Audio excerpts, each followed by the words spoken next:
بسم اللہ الرحمن الرحیم۔ السلام علیکم دوستو، welcome to my channel B S English 4 year. دوستو آج کی اس ویڈیو کے اندر ہم ڈسکس کرنے جا رہے ہیں جیفری چوسر کو کہ جیفری چوسر کون تھا، اس کو اتنا بڑا اور پرومیننٹ رینائنڈ رائٹر جو ہے کیوں کنسیڈر کیا جاتا ہے مڈل ایجز کے اندر اور over all English literature history کے اندر، اور اس کے ورکس کو ڈسکس کریں گے جو اس کے ورکس 3 پیریڈس کے اندر ڈیوائڈ کر کے ڈسکس کیا جاتا ہے، ان کو ڈسکس کریں گے۔ So with the name of Allah almighty let's start without wasting time. Geoffrey Chaucer جو ہیں 340 کے اراؤنڈ ان کی ڈیٹ آف برتھ کنسیڈر کی جاتی ہے اپروکسیمیٹلی، کیونکہ ایگزیکٹ ڈیٹ کسی کو بھی نہیں پتہ، اور 25 اکتوبر 1400 کو ان کی ڈیتھ ہوتی ہے۔ ان کی فیملی کے ساتھ، ان کے والد کے ساتھ بھی چوسر کا ٹائٹل لگتا تھا، ان کے ساتھ بھی چوسر کا ٹائٹل لگتا ہے۔ تو یہ جو چوسر کا ٹائٹل ہے یہ فرینچ ورڈ چوسر سے آیا، جس کا مطلب ہے شو میکر۔ ہسٹورینز کے قریب یہ ویسے تو وائن مرچنٹ تھے، ان کے والد ایک کاروباری تھے، بندے وائن کا کام کرتے تھے، لیکن ہسٹورینز کے قریب یہ ہے کہ میں بھی کبھی ہسٹری کے اندر ان کی فیملی کا شو کا کام رہا ہو، اس وجہ سے ان کے ساتھ یہ ورڈ استعمال ہوتا ہے۔ یہ پوئٹ تھے، اس وقت کے آتھر تھے، سول سرونٹ تھے، سول سروسز کے اندر بھی ان کی کام ملتے ہیں، کیونکہ یہ ایک سولجرز بھی تھے، 100 ایئر وار کے اندر بھی یہ لڑے تھے، تو سول سرونٹ کے سروسز کے اندر بھی اس کا کافی ان کا کام ہے، کیونکہ پارلیمنٹ کے ممبر بھی تھے۔ جون چوسر اور ایگنیس کوپٹن یہ اس کے پیرنٹس ہیں۔ جون چوسر ان کے والد کا نام ہے اور ایگنیس کوپٹن ان کی والدہ کا نام ہے۔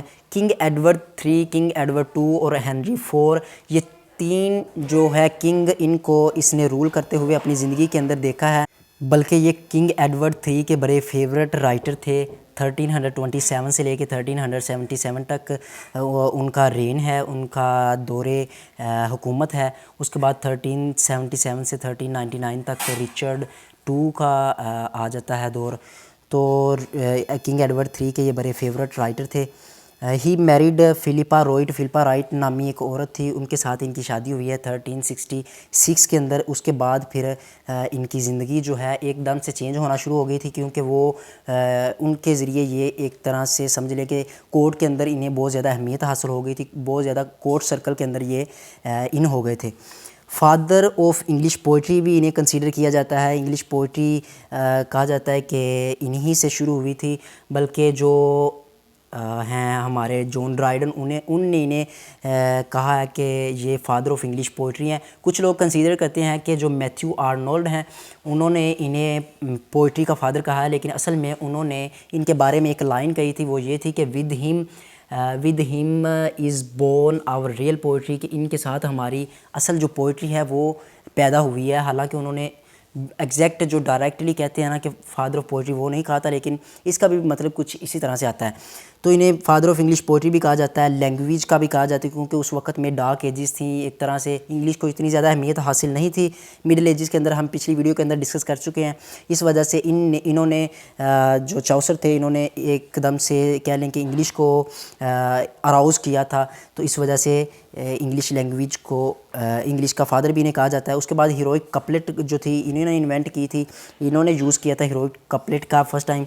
رائم رویل جو ہے اسٹینزا، اس کا بھی اسے فادر مانا جاتا ہے کہ رائم رویل جو ہے یہ ایک اسکیم ہے لکھنے کی، تو اس کا اسے فادر کنسیڈر کیا جاتا ہے۔ مورننگ سٹار آف رناسنس بھی انہیں کہا جاتا ہے۔ مورننگ سٹار رناسنس سے پہلے یہ آئے تھے، اور اس وقت جب ارلی رناسنس آیا تھا، جسے ایج آف ریوائول بھی کہتے ہیں، اس ٹائم پیریڈ کے اندر یا اس سے پہلے، اس کے تقریباً پہلے ہی ان کی ڈیٹ آف برتھ ہے اور ان کا وقت ہے، تو اس وجہ سے انہیں ارلی مورننگ سٹار آف رناسنس بھی کنسیڈر کیا جاتا ہے۔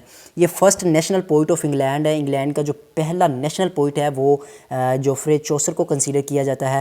He started writing English poetry during middle ages, middle ages کے دوران انہوں نے رائٹنگ اپنی شروع کی تھی، کیونکہ مڈل ایجز ہم پہلی ویڈیو کے اندر ڈسکس کر چکے ہیں کہ that was the dark ages for English literature, for English language. تو اس وقت جو رائٹر ابھرا تھا، اراؤز ہوا تھا، ایک دم سے فلرش ہوا تھا، تو وہ ہمارے جفری چوسر تھے جنہوں نے انگلش کے اوپر کام کیا تھا اس وقت کی رائٹنگ کے اندر. اور اس وقت میں صرف جفری چوسر کا ہی اتنا بڑا نام ہمیں ملتا، باقی اتنا بڑا نام ہمیں اوور آل نہیں ملتا. اس وجہ سے انہیں بہت ہی طرح کے فادر آف کے ٹائٹل دیے جاتے ہیں. ہی فاچ ان دی 100 ایئر وار، میں پہلے بھی بتا چکا ہوں کہ 100 ایئر وار کے اندر بھی انہوں نے شمولیت کی تھی. 100 ایئر وار جو تھی وہ فرانس اور انگلینڈ کے درمیان ہوئی تھی 1337 سے لے کے 1453 تک. ویسے تو یہ آپ کہیں گے کہ یہ ٹائم پیریڈ زیادہ بن جاتا ہے، لیکن اوور آل اسے 100 ایئر وار کے نام سے ہی کنسیڈر کیا جاتا ہے، کہا جاتا ہے، اسے پکارا جاتا ہے.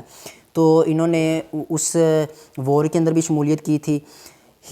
بعد میں یہ ایک انہیں پریزن بھی کر لیا تھا، وہاں کے لوگوں نے، فرانس نے انہیں پریزن کر لیا تھا، پکڑ لیا تھا، لیکن کیونکہ یہ ایڈورڈ 3 کے بہت زیادہ قریبی تھے تو انہوں نے 16 پاؤنڈ کی رقم دے کے ان کو چھڑوایا بھی تھا.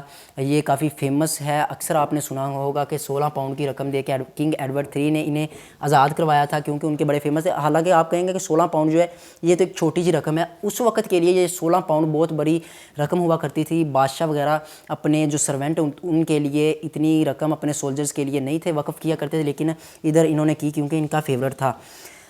He was the first to buried in Westminster Abbey poets corner.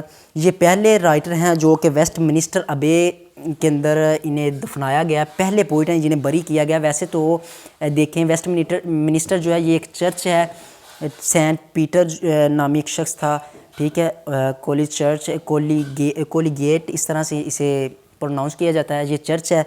تو وہاں پہ جو کہہ لیں کہ اس وقت 3000 سے بھی پلس 3300 سے بھی پلس لوگوں کو وہاں پہ دفن کیا جا چکا ہے. اس میں پوئٹس کارنر کے اندر پہلا جو پوئٹ تھا وہ یہ تھا. ویسے تو پہلا جو شخص تھا نا وہاں پہ جس کو دفنایا گیا تھا وہ تھا ایڈورڈ دی کنفیسر.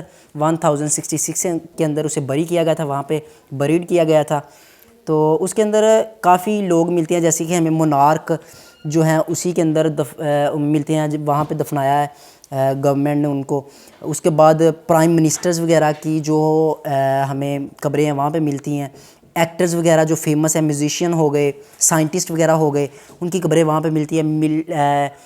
ملٹری آفیسرز ہو گئے، لیڈرز ہو گئے، واریئرز، جو بھی جتنے بڑے نام ہیں نا، نوبلز وغیرہ، وہ سب ہمیں وہاں پہ ملتے ہیں. تو یہ تھا دوستو اس کا جفری چوسر کا سارا ہسٹری بیک گراؤنڈ. تو ڈسکس کرتے ہیں اس کے 3 پیریڈز کو. جفری چوسر کے ورکس کو 3 پیریڈز کے اندر ڈیوائیڈ کیا جاتا ہے. دوستو چوسرز ورکس فال انٹو 3 پیریڈز. اس کے ورکس جو ہیں 3 پیریڈز کے اندر ڈیوائیڈ کیے جاتے ہیں. پہلا پیریڈ جو ہے 1358 سے لے کے 1372 تک چلتا ہے. اس پیریڈ کے اندر ہمیں فرینچ ماڈلز ملتے ہیں، فرینچ ماڈلز کی ٹرانسلیشن ملتی ہے جو جفری چوسر نے کی تھی، انفلوئنس ہوئے تھے فرینچ لٹریچر سے. پہلا ورک ہمیں ملتا ہے وہ لی رومن ڈی لا روز ہے، رماؤنٹ آف دی روز. اس نے لی رومن ڈی لا روز سے اس نے ٹرانسلیٹ کر کے رماؤنٹ آف دی روز اس کو لکھا تھا. اور جو اس کا تھیم ہے وہ ہمیں میڈیول فرینچ رومانس ملتا ہے اور ایلیگریکل کورٹلی لو ہمیں اس کے اندر ملتا ہے. اس کے بعد اس کا بہت ہی فیمس ورک ہے اس پیریڈ کے اندر بھی اور اوور آل بھی وہ ہے the Book of the Duchess. The Book of the Duchess جو ہے یہ جون آف گونٹ اس کا ایک دوست تھا، اس کی وائف کی ڈیتھ کے اوپر یہ ایلیجی اس نے لکھی تھی. تو یہ بھی ہمیں ملتی ہے، بہت ہی فیمس ورک ہے اس کا. کمپلیر اینڈ ٹو پیٹی یہ ہمیں ایک شارٹر پوئم اس کی ملتی ہے. اس کے بعد اے بی سی یہ بھی ہمیں، یہ دونوں اتنی فیمس نہیں ہیں لیکن اس پیریڈ کے اندر ہمیں یہ دونوں ملتی ہیں. اے بی سی ایک ریلیجس ٹون کے اندر ہمیں ایک اس کا ورک ملتا ہے جس کا پہلا لیٹر جو ہے الفابیٹک آرڈر کے ساتھ ہمیں ملتا ہے. اس کے بعد اس کا دوسرا پیریڈ شروع ہو جاتا ہے جو کہ ہے اٹیلین پیریڈ. 1373 سے لے کے 1384 تک چلتا ہے. یہ کہا جاتا ہے کہ یہ جو پیریڈ ہے یہ اس کا وہ پیریڈ ہے جب یہ انفلوئنس ہوئے تھے دانتیز ڈیوائن کامیڈی سے اور بوکاشیوس پوئم سے یہ انفلوئنس ہوئے تھے. تو اس نے ورکس کو جو ٹرانسلیٹ بھی کرنا شروع کیا تھا اٹیلین لٹریچر کو اور اس کے اندر لکھنا بھی شروع کیا تھا. اس کے اندر ہمیں بڑا ہی فیمس ورک اس کا ملتا ہے دا پارلیمنٹ آف فولز. یہ جو ہے یہ ایک اسمبل برڈس کی ڈائلاگ کا ورک ہے. ڈائلاگز ہیں اس کے اندر، اسمبل برڈ جو ہیں وہ اس کے اندر اپنے ڈائلاگز ہیں ان کے ڈراماٹک اور سٹیرک. یہ ایک فارم میں ورک ہے، ڈراماٹک ہے اس کی جونرا سمجھ لیں، اور سیٹیرک بہت زیادہ سٹائر اور آئرنی اس کے اندر ہمیں ملتی ہے۔ اس کے بعد ٹرولیس اور کریسیڈا، ٹرولیس اینڈ کریسیڈا یہ بھی اس کا ورک ہے۔ اس کے اندر جو ہے ٹروجن پرنس ہے ٹرولیس، اور اس کی بیلاوڈ ہے ڈیمسل ہے کریسیڈا، ان دونوں کی سٹوری ہمیں ملتی ہے۔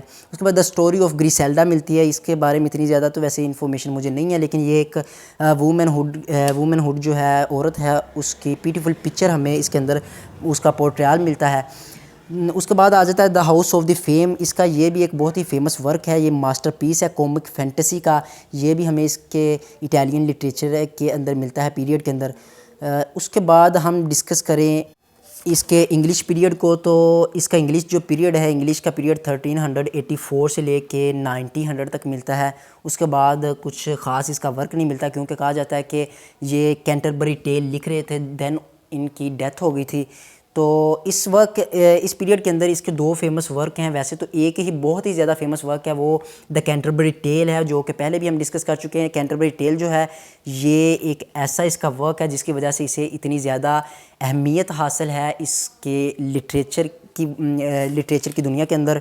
یہ اس نے 32 پلگرمز کی ایک سٹوری لکھی ہے، یعنی کہ اس نے 32 پلگرمز کو لکھا ہے جو کہ تھامس بکیٹ کے شرائن پہ جا رہے ہیں۔ سو وہ ایک لمبی ڈسکشن ہے، وہ آپ نے اس کا اگر آپ کینٹربری ٹیل کے متعلق کوئی ویڈیو نکالیں گے یوٹیوب سے تو آپ کو ساری انفارمیشن مل جائے گی۔ یہ اس کا بہت ہی فیمس ورک ہے، انگلش لٹریچر کا انفلوئنس ملتا ہے، کیونکہ اس نے اٹیلین اور فرینچ لٹریچر کے انفلوئنس کو دور کر کے اپنا جو انفلوئنس ہے وہ انگلش لٹریچر کی طرف کیا تھا، یہ والا ورک ملتا ہے۔ اس کے بعد the legend of good women, یہ بھی ہمیں اس کا ایک ورک ملتا ہے اس پیریڈ کے اندر۔ اس کے اندر اس نے پہلی دفعہ ہیروئک کپلٹ جو تھا اس کو ایمپلائڈ کیا تھا، پہلی دفعہ اس کو استعمال کیا تھا اس ورک کے اندر۔ سو دوستو یہ تھے جیفری چوسر کے ورکس اور اس کا background, history background اور literary background. So I hope that you have understood whole the lecture, whole the video. دوستو اگر آپ کو یہ ویڈیو اچھی لگی ہے تو کائنڈلی میرے چینل کو سبسکرائب کر دیجیے گا، لائک کر دیجیے گا، اور اپنے دوستوں کے ساتھ اس ویڈیو کو شیئر بھی کر دیجیے گا۔ ملتے ہیں انشاءاللہ نیکسٹ ویڈیو کے ساتھ، تب تک کے لیے آپ کا اللہ حافظ۔